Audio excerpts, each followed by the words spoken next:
Hey guys, I got my glasses on today. My eyes was hurting, so I had to take my contacts out. Done a whole lot of sleeping today. We had winter jam last night. We got home about midnight, and I don't know. I guess I'm just not as young as I used to be. It was tough to get rested up after that. So we're going to talk about Judges chapter 4 tonight.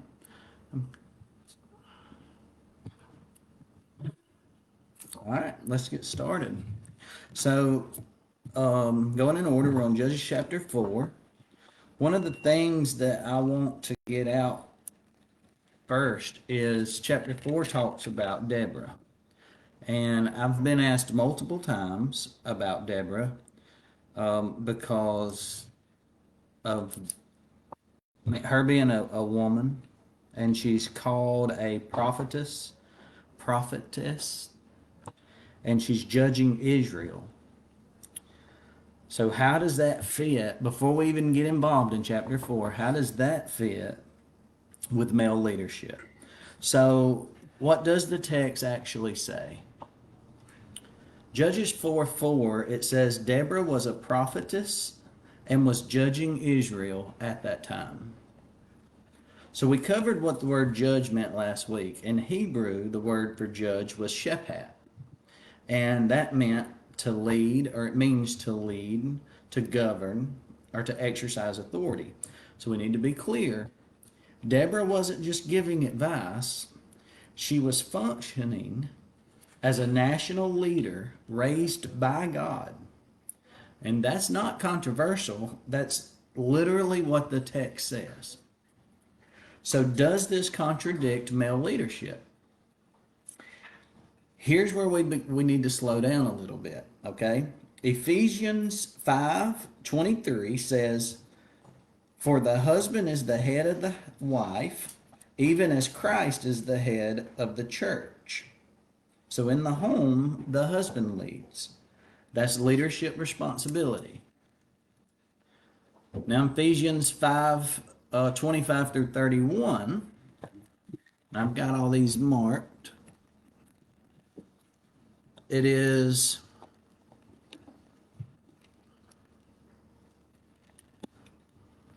sorry about that. It says, I'm going to read this 25 through 31. It says, husbands, love your wives as Christ loved the church and gave himself up for her, that he might sanctify her, having cleansed her by the washing of water with the word, so that he might present the church to himself in splendor, without spot or wrinkle or any such thing, that she might be holy and without blemish. In the same way, husbands should love their wives as their own bodies. He who loves his wife loves himself. For no one ever hated his own flesh, but nourishes and cherishes it, just as Christ does the church, because we are members of his body. Therefore a man shall leave his father and mother and hold fast to his wife, and the two shall become one flesh. Leadership here is sacrificial. It's not domineering. Love your wives. Take care of your wives. That's leadership. It's not being dominant. We got to get that out of our heads when we think about leadership. That's not how leadership works. Even Jesus told us leadership starts with washing your feet and washing others' feet. 1 Corinthians 11 verse 3 says, but I want you to understand that the head of every man is Christ, and the head of a wife is her husband, and the head of Christ is God. This is order. This is creation structure in 1 Corinthians. That's not culture, that's creation structure. Now, with all that being said, it's important that we balance this back out. We've put all this male leadership in here. Let's balance this out, okay? Because in Genesis 1:27, it says, male and female He created them. They both bear God's image equally. Okay? Galatians 3:28. It says, there is neither male nor female, for you are all one in Christ Jesus. So that means there's equal salvation in spiritual standings between male and female. Doesn't matter if you're male or female when it comes to your salvation. Now, how does this fit with Genesis?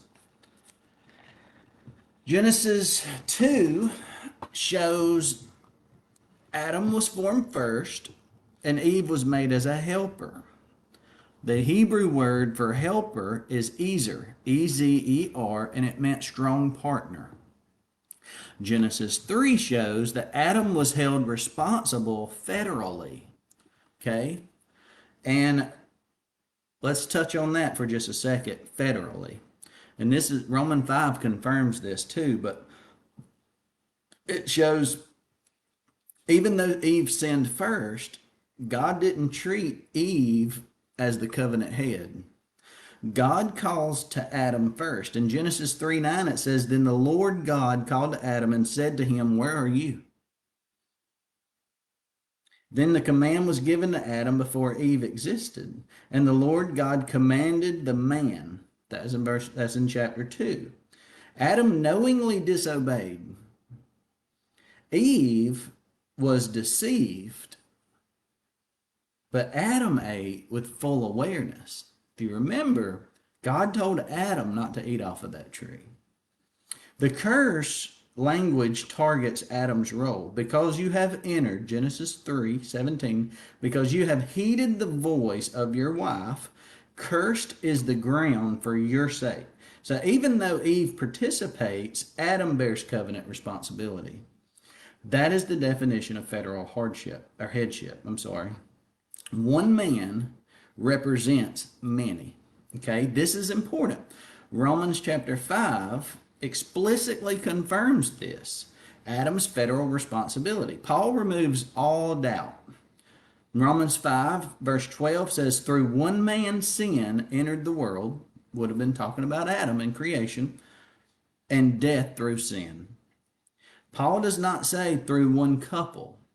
And Paul does not say through Eve. He doesn't say through humanity. He says through one man. Here's some more confirmations for you. Romans chapter 5, staying in chapter 5 this whole time. Verse 15, by one man's offense, many died.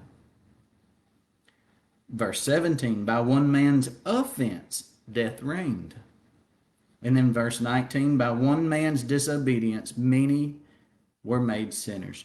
Paul consistently anchors sin, death, and condemnation to Adam alone. Why? Because Adam stood as humanity's covenant representative. So, but nothing in Genesis says that a woman can never exercise leadership in any context. Genesis establishes a role structure in marriage and covenant responsibility through Adam. And the reason I'm saying all this is so that when somebody says, well, what about in Ephesians? Or, well, what about in Galatians? I'm trying to touch everything because when we get into chapter 4, we're going to be talking about Deborah having a leadership role. And we have all these verses that say you can't do that. And this is why I'm explaining all this to you. If you've missed it, go back and watch it, because I don't want you thinking that the Bible contradicts itself, because it doesn't. Okay? I'll tell you what it doesn't. Genesis doesn't. Is that, goodness. It does not establish is a universal or civil national ban on female authority. It doesn't do that. And Judges is national leadership in a covenant crisis. It's not church order or marriage structure. So there's no contradiction with Genesis. Some people may bring up 1 Timothy, and I thought about that one too, and say that it contradicts this. And 1 Timothy chapter 2 verses 12 and 13 says, I do not permit a woman to teach or exercise authority over a man, for Adam was formed first. Okay, here's some important observations. Paul is addressing church order. Okay, he grounds his reasoning in creation. So the argument of, well, he was speaking to those people and this isn't a general rule, I've heard that before, and that was actually me at one time. That doesn't work because he uses creation to anchor his reasoning. So this goes all the way back to Adam. He speaks about teaching authority within gathered worship. Deborah is not functioning as a New Testament elder, and she isn't functioning as a pastor of a church or a church overseer. What she is functioning as is a national leadership, judicial governance, or prophetic declaration, and those are not the same office. So if someone holds 1 Timothy as a universal rule for the church eldership, Deborah does not automatically violate that because she isn't serving in a new covenant church structure. All right, now Ephesians 5:23 says the husband is the head of the wife. That's marriage. That's marriage structure. Deborah's marriage is not the topic in Judges 4. Her husband, Lipidoth, however you say that, Lipidoth, he's mentioned, but nothing indicates that she usurped him. And usurp means to take position of power or importance unlawfully or by force. And she didn't do that. Her public leadership doesn't equal domestic disorder. So again, there's no contradiction with Ephesians there either. So now that we're past that, we're not even supposed to be thinking about Deborah and female leadership or any of that when it comes to Judges 4. Judges 4 has something deeper there. But I do want to touch on that because I know a lot of people talk about that. But Judges chapter 4, God delivers his people and he goes before them. So in verses 1 through 3, Israel turns from God again. And let's get started. Let's go ahead and read that, verses 1 through 3. So beginning in Judges chapter 4, 1 through 3, and the people of Israel again did what was evil in the sight of the Lord after Ehud died. And the Lord sold them into the hand of Jabin, king of Canaan, who reigned in Hazor. The commander of his company, of his army, was Sisera,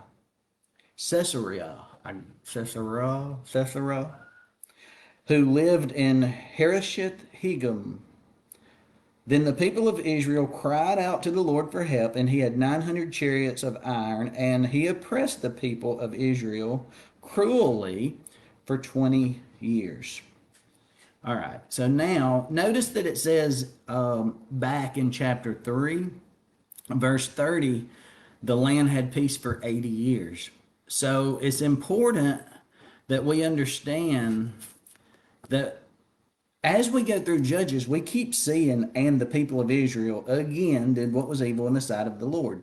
It's not the same people, like individual, okay? It's the same family. So 80 years has passed. Ehud dies, 80 years has passed. So it's their generations and generations that's failing.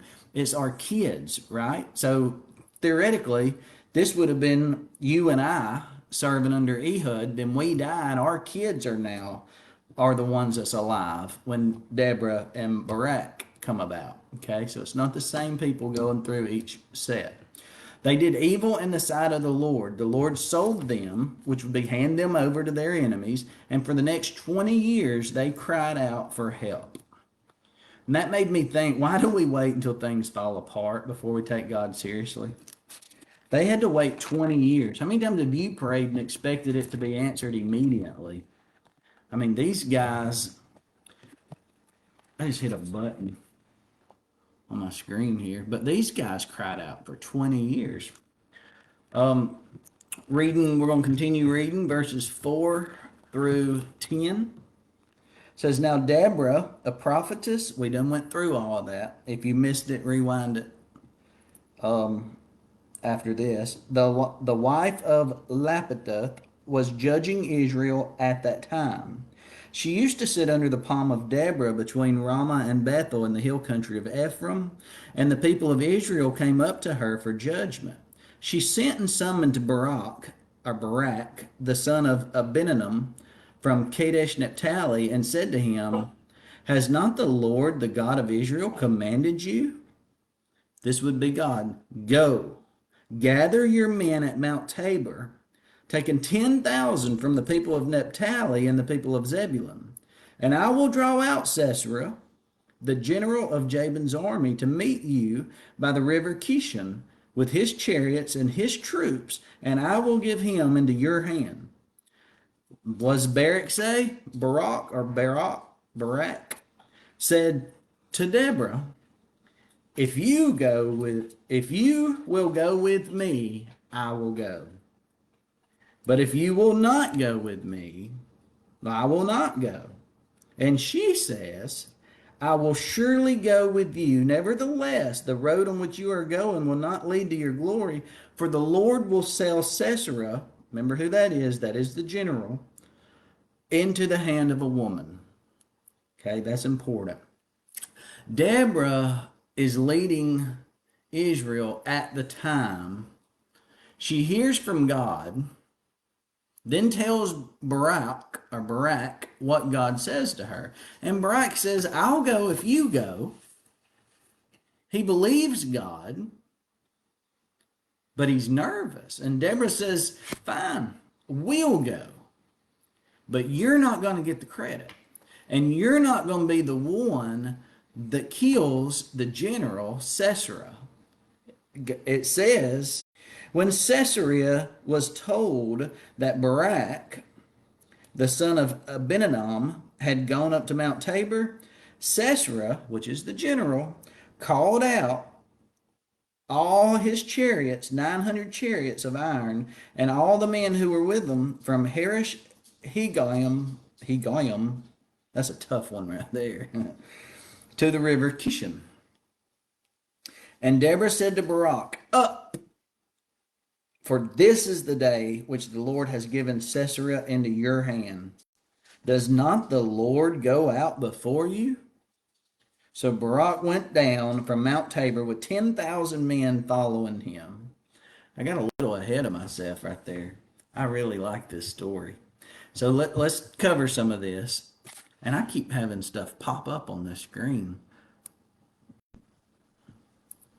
All right, verse 14 is a very important verse, and we just shot right through all of that right there. Deborah says, get up. This is the day. Has not the Lord gone out before you? Gone out before you would mean for them, it would have meant God had already stepped onto the battlefield. She wasn't saying God might help. She was saying God is already moving. And Barak isn't leading. He isn't leading alone. God's leading. Barak's following. God's leading the people. God's leading Barak and Barak's leading the people. That's how that's supposed to go. So do you really believe that God goes out before us? We have hard conversations, big decisions, scary moments, standing up for what's right. If God goes out before us, just like he did here, if he goes out before us, then why do we get scared? Why do we get frozen? Verse 15, this is really interesting right here. Verse 15, we're in chapter 4, says, and the Lord routed Sisera, which is the general, and all his chariots and all his army before Barak by the edge of the sword, and Sisera got down from his chariot and fled away on foot. Now, my Bible is an ESV, and it says routed, okay? Now, I did look, I have a whole bunch of Bibles, and I looked through them to see, as I do these studies, if all these are saying basically the same thing. And when one says one thing and the other says something different, well, that grabs my attention because now I want to know which one's right. And that's where we're at right here. And verse 15 and the Lord routed Sisera. Well, my other Bible says discomfited, discomfited. So I looked up the Hebrew word for that, and it's Hamam, Hamam. Hamam. It means to throw into panic, to confuse, to cause chaos, terrors. It's supernatural battle language. This wasn't just military defeat. God disrupted their mental state. Israel didn't win because they were stronger. They won because God messed up the enemy's plans.